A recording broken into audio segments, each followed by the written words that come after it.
Hello there, my name's Tim LeBon, and today we're going to talk about the Stoic Self-Monitoring Record, which is one of the most useful parts I find of SMART Week 1.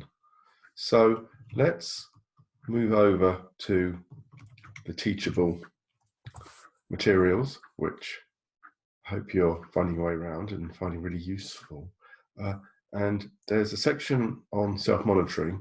So Donald Robertson is the main man behind these materials, with some help from the rest of the Modern Stoicism team, which I am one of those people. And Donald writes that, look, what are we trying to do here? We're trying to become resilient. We're trying to use Stoicism. You can read stuff, and that's great, but then how do you remember this stuff when you need it? Well, the ancient Stoics had the same question, and the simplest method is the tally. Just tot up how many times you're angry, as Epictetus told his students. There are more sophisticated methods.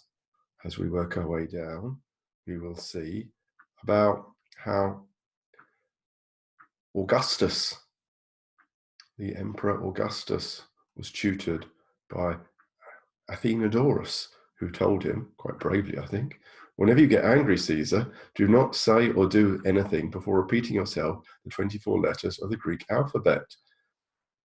So the idea is you count to 10 when you notice you're angry. So these are all good ideas. We can do better than that, and Donald has created something called a self-monitoring record sheet, which you can find a link to in the SMART materials, and there it is. Have you given it a go? What is this all about? Well, it's whenever you notice yourself starting to get upset, you are cognizant of what you are feeling, what your thoughts are, what pops into your mind, what images are. The Stoics call these impressions. And then the key question, what is and what isn't under your control? What's up to you and what isn't up to you? And then what you did in this situation, and trying to reflect on whether it was beneficial or not. So you could say this is a tool to help you be more mindful of your thoughts, your feelings, and also the key Stoic principle of whether things are up to you. So I don't know how many of you have already tried this. I do recommend you have a go. You might want to print it out, keep it in your pocket, jot it down. Once you've noticed yourself getting a bit emotional in a way that isn't helpful. Or perhaps in the evening, spend 10 minutes just going down what's happening in your day.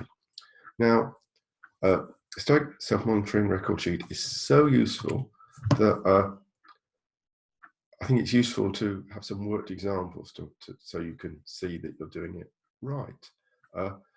So again, this is a worked example that I wrote. They're hypothetical, but I think they're very representative of the sort of things that people talk about.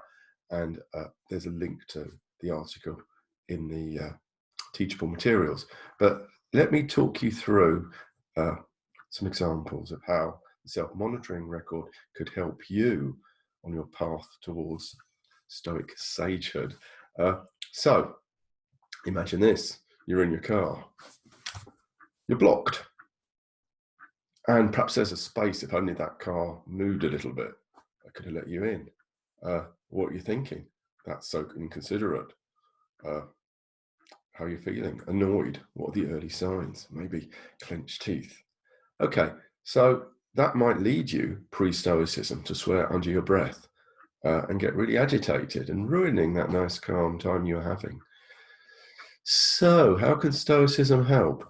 Well, if you're writing this after the event, you can jot all this down, think about whether what that driver is doing is up to you. And the answer is clearly it's not. You can't control what they're doing. So it's probably not helpful to swear under your breath and to think those thoughts. And so the next time this happens to you, if you've done this record, what could you do? I think, what's your answer? So one answer is you could notice those first thoughts, because we don't have control over our first thoughts, but we do have a control over our response to them. And if you want to read Seneca's On Anger, It's a beautiful description of this subtle distinction between the first thoughts that you can't control and your responses, which you can. Otherwise, you can get caught up in thinking, I can't control my thoughts. No, can't control the initial thoughts, can control how you respond to them.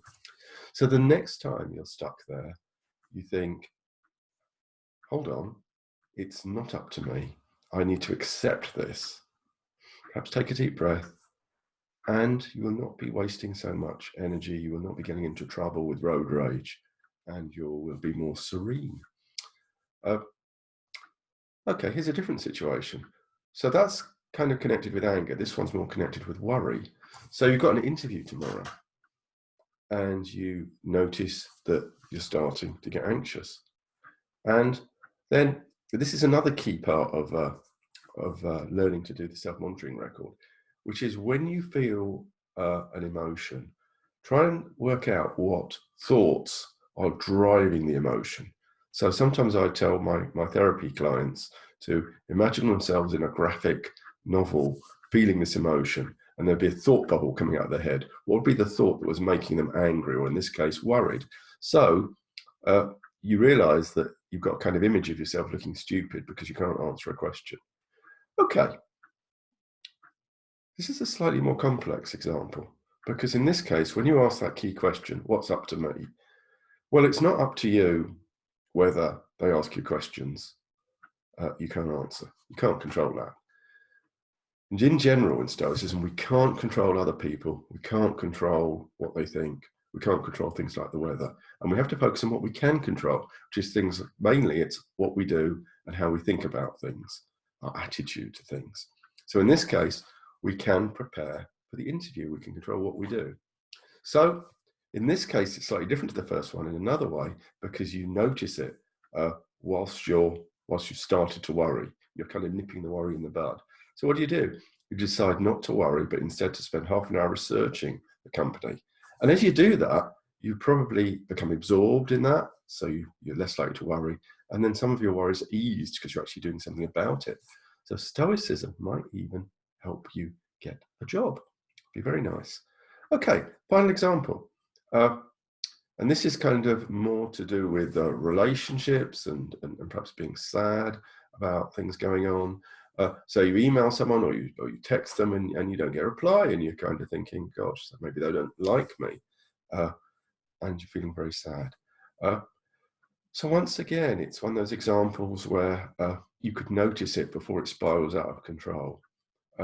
Let's think about what you can and can't control. Can you control whether the other person likes you? Not really. Can you control whether they respond to you? Not really. So what can you control? What you do and what your attitude is. So in this example, the person catches it a little while after they've been dwelling on it, and then they remember this, and they change their attitude. They let go of kind of all this demanding that everybody responds to their emails, even demanding that everybody likes them. It's not a reasonable demand. And they kind of accept that it's okay. If they're not in a space where they want to respond, that's fine. Now, of course, you might decide on an action here. You might decide after a day's passed to text them and say everything okay. But the key is to be less concerned about things that aren't under your control. So I hope this has been useful. We've got this on video now, so you can watch it again if you think that would be helpful. You can go to Teachable, download the materials, and probably most important of all, try it out yourself. So my name's Tim LeBon, part of the Modern Stoicism Team, SMRT2020, written by Robertson. I hope you're finding this material and SMART useful.